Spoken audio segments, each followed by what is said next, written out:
I, like many Canadians, didn't expect this to happen. Indeed, I'm sure many of us were surprised when this story first broke.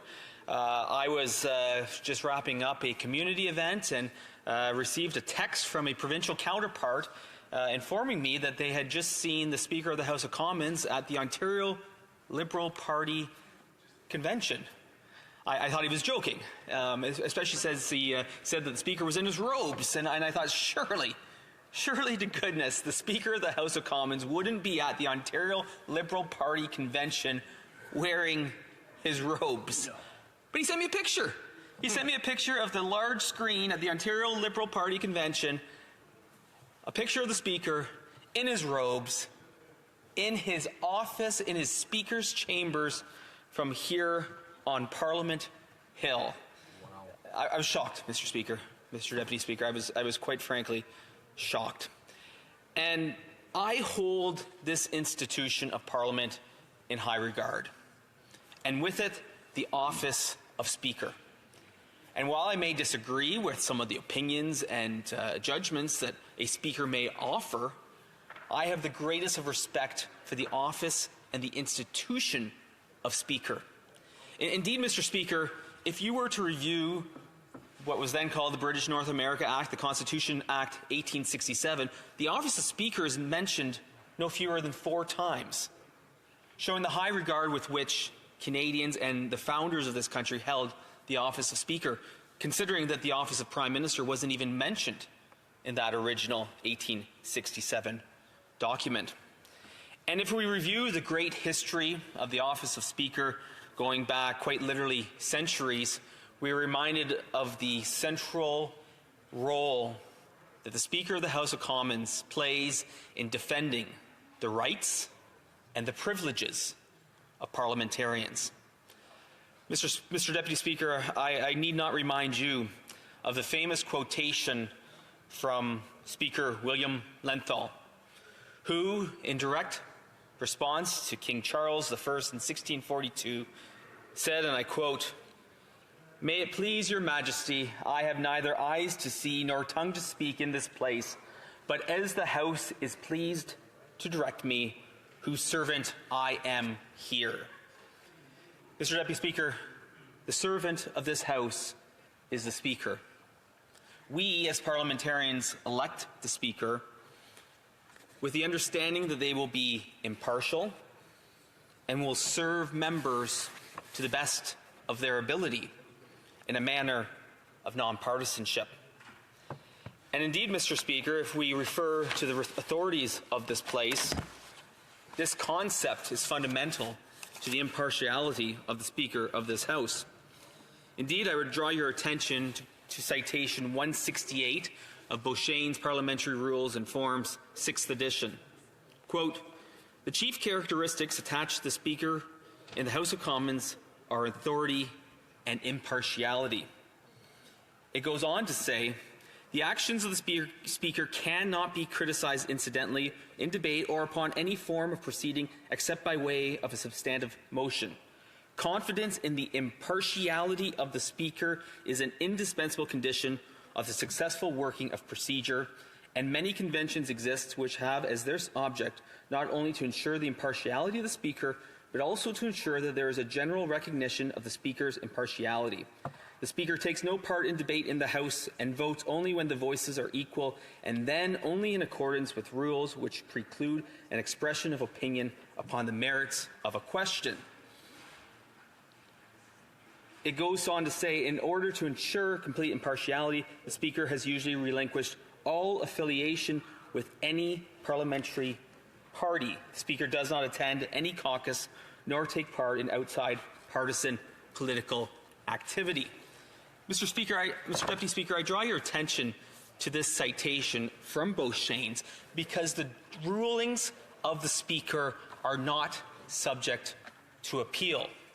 What's more, Mr. Deputy Speaker, we cannot criticize the rules and the judgments of the Speaker because we, as partisan members of this House, accept that we have chosen a Speaker who ought to be acting in accordance with an impartial and nonpartisan approach. When we lose that ability to trust the impartiality and the nonpartisanship of the Speaker, every judgment, every ruling of the Speaker has the potential to be seen in that negative context. You know, the rules of electing our Speaker have evolved over time to the point that we now elect our Speaker by secret ballot rather than by motion by the Prime Minister. And I am reminded of the first time that this occurred with the election of Mr. Speaker John Fraser. And at the time, the then leader of the Liberal Party, former Prime Minister, the Right Honourable John Turner, in congratulating the Speaker, he said this: "You know what we demand of you, Mr. Speaker, perfection. We want fairness, independence, decisiveness, patience, common sense, good humor, upholding the traditions of the House, knowledge of the rules, and an intuition for changing mood and tone of the House as we move through our days." Mr. Speaker, Mr. Deputy Speaker, former Prime Minister John Turner recognized the role that an elected, non-partial Speaker would have in this place. And as I said, the authorities of this place recognize that as well. To quote from Boskin Gagnon, I would quote, "The duties of the Speaker of the House of Commons require the balancing of the rights and interests of the majority and minority in the House to ensure that public business is protected against the use of arbitrary authority. The Speaker is the servant neither of any part of the House nor of any majority of the House, but of the entire institution, and serves the best interests of the House as distilled over many generations in its practices." Mr. Deputy Speaker, that begs the question of how a Speaker of this House can continue to serve all parliamentarians when the two largest opposition parties have expressed our non-confidence in the current Speaker. Now, Mr. Deputy Speaker, I want to focus on what brought us to this place and the series of events and activities that led us here. I want to quote from the remarks made by the Speaker to the Ontario Liberal Convention, and to again reinforce the point that the Speaker delivered these remarks in his robes in the Speaker's office with a chyron stating a message from the Speaker of the House of Commons. And the Speaker said, and I quote, "And boy, did we have fun. We had a lot of fun together through the Ottawa South Liberal Association, through Liberal Party politics, by helping Dalton McGuinty get elected." That's bad enough, Mr. Deputy Speaker, that the Speaker would make such comments, again, in his Speaker's robe.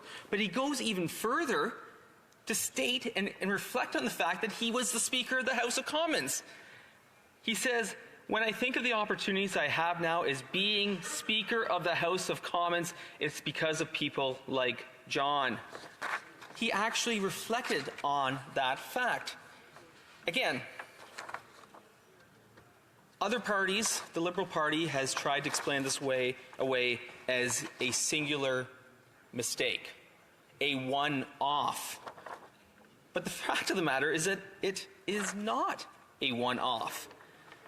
The Speaker can claim that he was confused or he didn't fully understand what this video was being made for, but that doesn't negate the fact that he gave a public interview with the Globe and Mail in which he again expressed partisan leanings.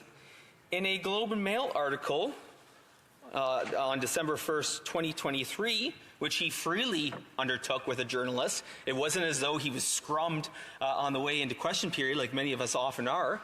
He sat down for an interview and he talked about the Liberal leader's, Mr. Fraser's work on behalf of our party, on behalf of the Liberal Party. So within a period of about 48 hours, two specific examples of partisanship from an entity that ought to be non-partisan. But then what happened immediately after this came to light? You would think that having clearly been called to account for a partisan activity, he jets off to Washington, D.C., jets off to relive his glory days as president of the Ontario Young Liberals. And at an event in Washington, D.C., that he quickly threw on some official activities to carry on with his visit to reflect on an old dear friend, he talked about his activities and his glory days with the Ontario Young, or with the Young Liberals of Canada. So again, these activities.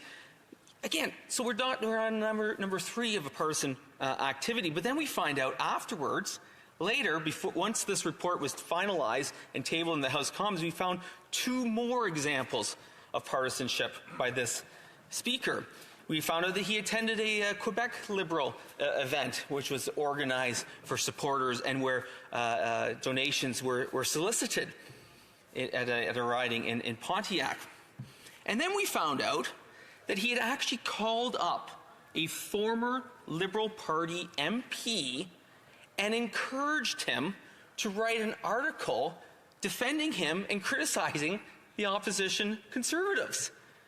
Mr. Speaker, this is a pattern of activities that we have seen coming from a position that ought to be non-partisan. And I think, like many colleagues in this place, when this speaker was first elected, we had some concerns. We were willing to give the benefit of the doubt, as we ought to give to a new speaker, but we had concerns going in. This was a speaker who was elected just days after having served as parliamentary secretary to the Prime Minister. This was a speaker that in the Procedure and House Affairs Committee, of which I was a member, when he was a member, would filibuster for lengthy amounts of time to try to protect the Prime Minister's Chief of Staff from testifying at committee. This was an individual who served as a senior advisor to Liberal cabinet ministers, who served as the national director of the Liberal Party of Canada, who served as president of the Young Liberals of Canada. A long history of partisanship, which many in this House, many of us, have histories of partisanship. That's why we get elected. That's why we run under the banner of certain parties. But in recent times, it's been clear that those who seek the office of Speaker try to find a way to step back from partisanship. Indeed, the preceding Speaker had served as the Assistant Deputy Speaker for 4 years prior to becoming the Speaker.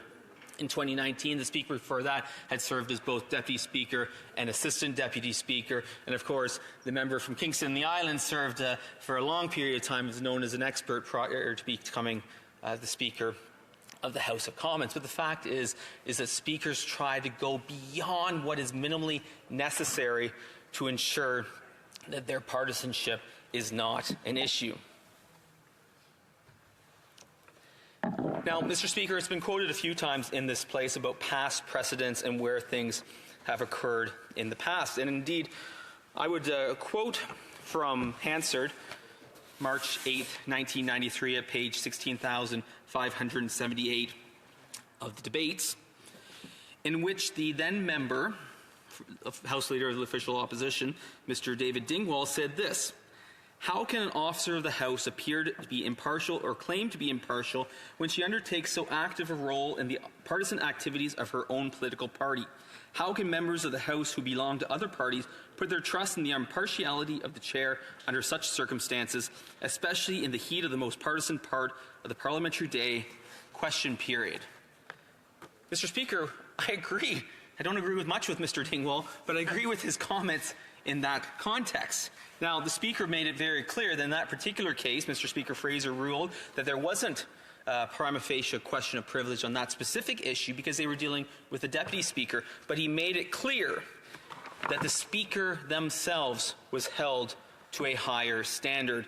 And in his ruling, he said, I quote, "I have some difficulty in agreeing with the Honourable Member for Cape Breton East Richmond that the Deputy Speaker is cloaked with the same exigencies that are expected of the Speaker himself or herself."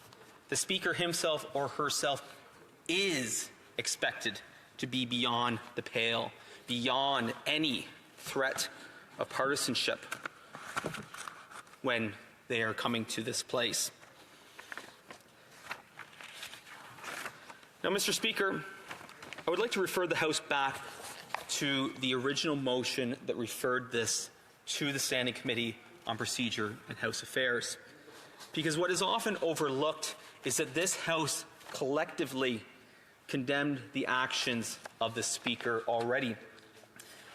I would quote from that amendment that was passed unanimously, quote, "A breach of the tradition and expectation of impartiality required for that high office, constituting a serious error of judgment which undermines the trust required to discharge his duties and responsibilities." So this House, collectively and unanimously, has already declared that there has been a breach of the trust of this House.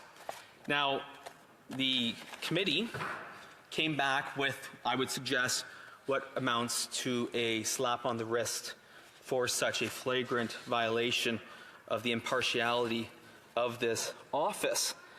And I would draw the House's attention to the dissenting report of our Conservative opposition, which laid out some of the major concerns we have with the Speaker's actions. First of all, I would point out the fact that the Speaker claimed that he didn't realize that this was going to be played in such a public setting, implying that perhaps it was okay to be partisanship or display partisanship if there was fewer people who were watching it, that somehow if it was a private gathering, it was okay to be partisan while wearing Speaker's robes and being titled as the Speaker of the House of Commons. But it goes beyond that. The testimony that was delivered at committee by none other than John Fraser himself indicated that that was never actually even under discussion, that it was always meant to be shown at a public gathering of the House of the Ontario Liberal Party. So it was never even meant to be a private gathering. It was always meant to be something that would be publicly shown and live streamed for Canadians to see and to unfortunately reflect that very negative concept that occurs there, to see that a speaker in their robes, in their tri-corner hat, delivering a message, a partisan message, highlighting the fun that the Speaker had with the Ontario Liberal Party. It's exceptionally unfortunate, exceptionally disappointing, and like I said, I have a strong degree of respect for the institutions of this House, and it's unfortunate that this has come to this. And so, Mr. Speaker, Madam Speaker, while I'm on my feet, I would move an amendment seconded by the Honourable Member for Barrie Innisfil, that the motion be amended by deleting all the words after the word "that" and substituting the following. The 55th report of the Standing Committee on Procedure and House Affairs, presented on Thursday, December 14, 2023, be not now concurred in, but it be referred back to the Standing Committee on Procedure and House Affairs, with instruction that it amend the same so as to recommend that the Speaker tender his resignation in light of additional examples subsequently coming to light of his partisanship and poor judgment, including asking a former Liberal Member of Parliament to write an opinion column condemning the official opposition, as well as attending a Quebec Liberal Riding Association's cocktail reception for partisan supporters where donations were solicited. And I so move that motion, Madam Speaker.